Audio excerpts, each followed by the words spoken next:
మన ప్రభువును రక్షకుడునైన యేసుక్రీస్తు వారి నామములో శుభములు కలుగునుగాక.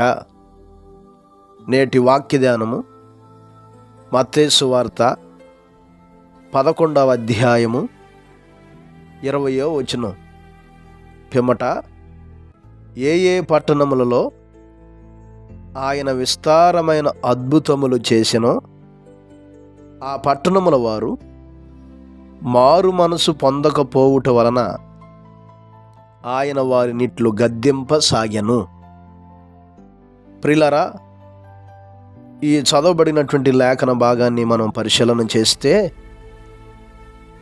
20వ వచనం నుంచి 24వ వచనం వరకున్న వాక్య భాగాన్ని మనం చూస్తున్నప్పుడు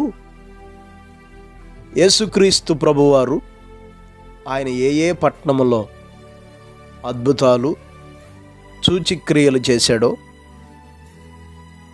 ఆ పట్టణముల వారు అద్భుతాలు పొందుకున్నారు, గొప్ప సూచక్రియలు చూచారు, అనేకమైన వింతైన ఆశ్చర్య కార్యాలు అనుభవించారు, చూశారు. కానీ వారి జీవితాల్లో మారు మనసు పొందలేనటువంటి స్థితిలో ఉన్నారు. కొరాజీన్ అనే ప్రాంతాన్ని ఉద్దేశించి, బెత్సాయిదా అనే ప్రాంతాన్ని ఉద్దేశించి, కపెర్నహూమ్ అనేటటువంటి పట్టణాన్ని ఉద్దేశించి, ఈ పట్టణాలను ఈ ప్రాంతాలను ఉద్దేశించి ఆయన చెబుతున్నాడు, మీ మధ్య చేయబడిన అద్భుతాలు తూరు సీదోను ప్రాంతంలో జరిగిన, సొదొమ గొమొర్రా ప్రాంతాల్లో జరిగిన వారు మారు మనసు పొందేవారే, కానీ మీరు మారు మనసు లేనటువంటి వారై ఉన్నారు. కనుక విమర్శ దినమందు మీరు ఆ పట్టణాల కంటే మీరు ఎక్కువగా శిక్షణ పొందుకుంటారు.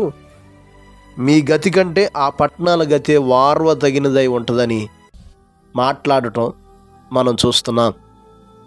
ప్రియులారా, ఈ మాటల ద్వారా ఈరోజు మనం నేర్చుకోవలసినటువంటి విషయం ఏమిటంటే, అద్భుతాల కంటే సూచక్రియల కంటే మారు మనసు పొందటం ముఖ్యం.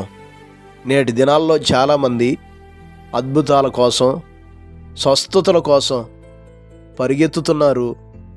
స్వస్థతలు జరిగిన తర్వాత, దేవుడు బాగు చేసిన తర్వాత మరలా లోకంలో పడిపోయి జీవిస్తున్నారు.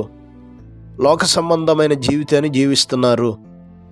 ప్రభువుని నమ్మక, సత్యవాక్యాన్ని గ్రహించక, మారు మనసు పొందక, తమ జీవితాలను దేవునికి అప్పగించుకోక, లోక సంబంధమైన వ్యర్థతను అనుసరించి జీవిస్తున్నారు.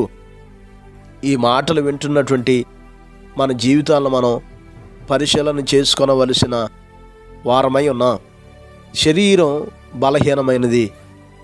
మనము ఈ భూమిని విడిచిపెట్టేంత వరకు ఒక బలహీనత తర్వాత మరొక బలహీనత వస్తుంది, ఒక రోగం తర్వాత మరొక రోగం వస్తుంది.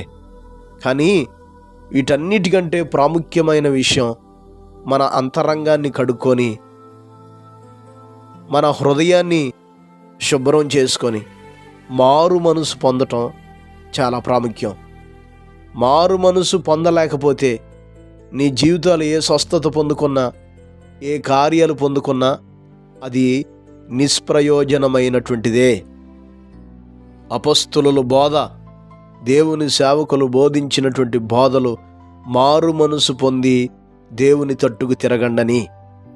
కానీ ఈరోజు నీవు స్వస్థతల కోసం, అద్భుతాల కోసం పరిగెత్తి నీ జీవితాన్ని మార్చుకొనకుండా, మారు మనసు లేకుండా నీ ఒకవేళ దేవుని బిడ్డను అనుకొని సంఘంలో ఉన్నా దేవుని శిక్షను తప్పక మనం పొందుకుంటాం.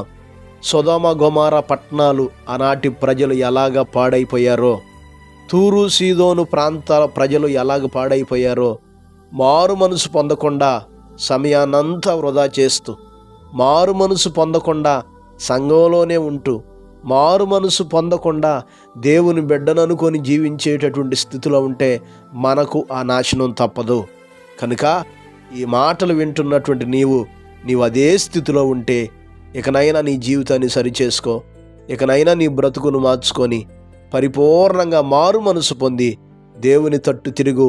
దేవుడు అనుగ్రహించే ఆత్మ సంబంధమైన ప్రతి ఆశీర్వాదాలు నీ జీవితంలో అనుభవిస్తావు.